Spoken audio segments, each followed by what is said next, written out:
Hello students of class 9. I have already completed the chapter first. देखिए हमने class 9 का chemistry का first chapter जो है वो according to the notes complete कर दिया है. If you have any query then you can discuss with me on my number on my page. Now today I am starting the answers solutions of some questions related with the chapter.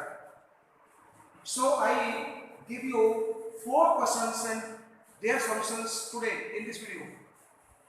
Remaining questions, other questions you will find in next video. Okay. Today first question is, which of the following are matter? This question is selected from the book. Okay. Here all questions are selected from the book. You can check in your book the questions. Which of the following are matter? Chair, air, love, smell, hate, hormone, thought, cold drink, smell of perfume. ध्यान रखिएगा, इसमें से पूछा है कि which is matter. 1, 2, 3, 4, 5, 6, 7, 8, 9, 10. इन 10 में से आपको पिक आउट करना है which is matter and not. कौन सा मैटर है कौन सा नहीं है ये आपको फाइंड आउट करना है. I have given you the definition of the matter in previous videos. What is matter? The substance which occupy the space and has the mass is called matter. ध्यान रखिएगा, जो स्पेस को घेरता है और जिसमें मास होता है उसे हम मैटर बोलते हैं. मैटर बोलते ध्यान रखिएगा. अब इसमें हम स्टडी करते हैं चेयर. आपने चेयर देखी होगी, इसमें मास होता है, ये स्पेस भी घेरती है, तो दिस इज मैटर. एयर भी स्पेस घेरती है. आप विदाउट एयर वाला बैलून ले लो, आपकी पॉकेट में आ जाएगा इजीली, और जब एयर भर लेंगे आप उसमें तो उसके बाद आपकी पॉकेट में नहीं आएगा. ध्यान रखिएगा, इसका मतलब क्या हुआ, एयर जो है ना वो स्पेस घेरती है, इसलिए एयर भी मैटर होगी. Love does not have the mass and does not occupy the space, so this will not be matter. जो लव है ना, ये ना तो इसमें मास होता है और ना ये स्पेस गिरता है, इसलिए यह मैटर नहीं होगा. ध्यान रखिएगा. इसमें जो है ना ये भी स्पेस नहीं गिरती, इसमें भी जो मास नहीं होगा ये भी मैटर नहीं होगी. हेट भी नहीं होगी. घृणा, ये तो हेट करते हैं मुझसे, तो हेट जो है ना वो भी मैटर नहीं है. Hormone all you know very well. Hormone यानी कि क्या बोलेंगे इसको, हार्मोन को क्या बोलेंगे, बादाम. ध्यान रखिएगा, हार्मोन जो बादाम खाते हैं ना वही है. तो बादाम आप जानते हो, हार्मोन में वेट होगा, स्पेस भी घेरेगा, ये होगा. देखिए टाइराइड्स में मैटर में थॉट, विचार आपका, your thinking, your thought will not occupy the space and will not have the mass, so thought will not be the matter. Okay. Next, cold सर्दी, this is not matter. Cold drink, आपने cold drink खूब पी होगी. Cold drink में mass होता है, space भी गिरती है, देखो पूरी बोतल भर जाती है उससे, स्पेस गिरती है, तो ये आपका मैटर हो गया. स्मेल ऑफ परफ्यूम मैटर नहीं होगा, स्मेल स्थान नहीं गिरती, ऑक्यूपाई नहीं करती, स्पेस को धर किया. So chair, air, hormone and cold drink will be matter from this question. Okay, understand. Now I am starting second question. Give reasons for the following observation. ये एक, now I am giving you a observation, an observation. You will have to give the reason for this observation. What is observation? The smell of hot sizzling food reaches you several meters away। मतलब जो hot food होता है ना, गर्म खाना, गर्म सब्जी आपके पास रखी हुई है, आप दूर खड़े हुए हो, कई मीटर दूर खड़े हुए हो, वहां पर भी उसकी जो स्मेल है ना आपके पास तक पहुंच जाएगी। But to get the smell from cold food you have to go close. But आपको जो ना ठंडे खाने की, ठंडे भोजन की, कोल्ड फूड की स्मेल लेने के लिए उसके पास जाना पड़ता है। ऐसा क्यों? Why? What is reason of this? तो मैं आपको बता दूं, the kinetic energy of the hot particles is more than the cold particle. इसकी थ्योरी, इसका जो प्रिंसिपल है वो ध्यान रखिएगा। The kinetic energy of hot particles is more than the kinetic energy of cold particles, because hot food contains hot particles and cold food contains cold particles, so the kinetic energy of hot particles of hot food will be more than the cold food। जब kinetic energy ज्यादा होगी, kinetic energy का आपने formula पढ़ा होगा, kinetic energy equal half mv square. v is the velocity, v is the velocity, m is mass। तो जब आप काइनेटिक एनर्जी ज्यादा होगी, इट मींस वेलोसिटी ज्यादा होगी। ध्यान रखिएगा, कोल्ड हो चाहे हॉट हो, मास तो पार्टिकल का सेम होगा।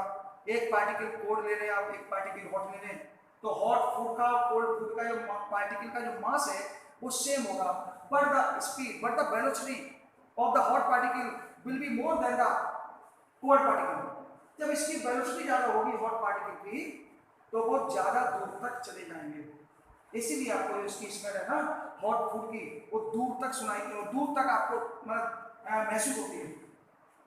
The smell of hot sizzling food reaches several meters away because the particles of hot food away have more kinetic energy, and hence the rate of diffusion is more than the particles of cold food। rate of diffusion क्या है? what is diffusion? diffusion means होता है गैसों का air में मिलना। जो hot food में से जो गैसेस निकल रही है, स्मेल निकल रही है, स्मेल, उसका गैसों में मिलना, एयर में मिलना और दूर तक जाना, इसको बोलते हैं डिफ्यूजन।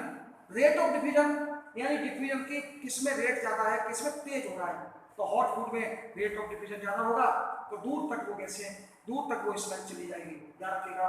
और कोल्ड फूड की जो रेट ऑफ डिफ्यूजन है पार्टिकल की वो कम होगी तो पास तक रह जाएगी। Next question third. A diver is able to cut through water in a swimming pool. Which property of matter does this observation show? ये जो डाइवर है ना, diver, what is diver? Diver क्या है? आप जो स्विमर यानी कि जो तैरता है ना पानी में, वाटर में तैरता है, स्विमिंग करता है, उसको बोलते हैं डाइवर। तो diver is able to cut through water in a swimming pool, और स्विमिंग पूल में वाटर को काटते हुए वो तैर करके आगे बढ़ जाता है। तो क्या which property of matter does this observation show? But इसमें, इस ऑब्जर्वेशन में मैटर की कौन सी प्रॉपर्टी शो होती है? ध्यान रखिएगा, सॉलिड, लिक्विड एंड गैस। आपने 3 प्रकार के सब्सटेंस पढ़े, चैप्टर आपका फिनिश हो चुका है। सॉलिड के जो पार्टिकल होते हैं बहुत ज्यादा पास होते हैं, उनमें पार्टिकल के बीच इंटरमोलिकुलर स्पेसिस बहुत कम होते हैं, इंटरमोलिकुलर अट्रैक्शन फोर्स बहुत ज्यादा होता है सॉलिड के अंदर। और लिक्विड के अंदर इंटरमोलिकुलर स्पेसिस ज्यादा होता है और इंटरमोलिकुलर फोर्स कम होता है। और गैसेस के अंदर इंटरमोलिकुलर स्पेसिस बहुत ज्यादा होता है और अट्रैक्शन फोर्स बहुत कम होता है। तो क्या होता है, इसीलिए हम लोग जो ना गैसों में जब दौड़ते हैं, दौड़ लगाते हैं गैसों में, हम लोग चलते हैं, रोज चलते हैं, कहाँ चलते हैं? गैसों में चलते हैं। अरे एयर क्या है? गैस है। एटमॉस्फेयर क्या है? गैस है। हम लोग एयर में जब चलते हैं तो बड़े आराम से चल लेते हैं, दौड़ लगा लेते हैं, साइकिल लेके चले जाते हैं, नो एनी प्रॉब्लम, दौड़ लगाते हैं, कोई प्रॉब्लम नहीं। बट जब आपसे कहा जाएगा पानी में वाटर के तो दौड़ लगाइए, then you will find the problem in running time, your speed will be slow then the air. ध्यान रखिएगा, जब आप वाटर में दौड़ लगाते हैं तो आपकी स्पीड कम क्यों हो जाती है? एयर में इजीली दौड़ लगा लेते हैं, उसका रीजन बस यही है कि जो सॉलिड के जो वाटर के जो मॉलिक्यूल्स होते हैं देयर गैस वो पास पास होते हैं और गैस के मॉलिक्यूल्स दूर दूर होते हैं और उसके अंदर जो अट्रैक्शन फोर्स है मॉलिक्यूल्स के बीच में बहुत कम होता है, थोड़ा सा लिक्विड में ज़्यादा होता है वाटर में, इसलिए वाटर में आती है प्रॉब्लम। अब इन्होंने ये पूछा है कि जब वाटर में डाइवर तैरता है तो वाटर को काट लेता है, कट कर लेता है, आगे बढ़ जाता है, सब क्यों? तो यही देखिए इसका डिस्टेंस, इंटरमॉलिक्यूलर डिस्टेंस, स्पेसिस और फोर्सेस से संबंध है इसका। This shows that the particles of water have intermolecular space and has less force of attraction. This shows that the particles of water have more intermolecular space. This shows that the particles of water have more intermolecular space and has less force of attraction. ध्यान रखिएगा जो intermolecular space है वो बहुत ज़्यादा होता है और उनकी जो अट्रैक्शन होती है वो बहुत कम होती है, इसीलिए वो डाइवर जो है ना पानी को काट करके, वाटर को काट करके आगे बढ़ जाता है। That is in solid is not possible, और गैस में बहुत ईजी है। Next question, what are the characteristics of the particles of matter? Matter के जो पार्टिकल होते हैं उनके कैरेक्टरिस्टिक क्या होते हैं, उनकी प्रॉपर्टी क्या होती है, गुण क्या होते हैं उनके? That is number one. Answer देखिए, particles have intermolecular space. Intermolecular space होता है यानी space between the molecules is called intermolecular space. Particles have intermolecular force. Intermolecular force होता है इनके बीच में। Particles move continuously. पार्टिकल जो है ना हमेशा कंटिन्यूअसली मूव करते रहते हैं। ये जो हमने आपको सॉलिड, लिक्विड और गैस में जो डिफरेंस दिखाया था, एक टेबुलेट कराया था, टेबल में लिखवाया था, तब ये सब चीजें आ चुकी हैं। इंटरमॉलिक्यूलर स्पेस होता है, इंटरमॉलिक्यूलर फोर्स होता है और ये कंटिन्यूअसली मूवमेंट करते रहते हैं। ध्यान रखिएगा जो स्पेस है वो सॉलिड में सबसे कम है, लिक्विड में ज़्यादा, गैस में और ज़्यादा। जो इंटरमॉलिक्यूलर फोर्स है वो सॉलिड में सबसे अधिक है और उससे कम लिक्विड में और गैस में सबसे कम है। और पार्टिकल मूव कंटिन्यूअसली, इनके पार्टिकल सबके मूव करते हैं। गैस के पार्टिकल्स बहुत फास्ट मूव करते हैं और फ्रीली मूवमेंट करते हैं, वो लौट के नहीं आते। और वाटर के जो है ना वो थोड़े से स्लो मूवमेंट में रहते हैं और सॉलिड के जो होते हैं वो अपने इक्विलिब्रियम पोजीशन में रहते हैं, एक मिड पॉइंट के दोनों ओर बराबर एम्पलीट्यूड के अनुसार जो है ना मूवमेंट करते हैं। ध्यान रखिएगा। तो ये इस तरह से I have discussed 4 questions in this video. Remaining questions you will find in next video. Thanks for you.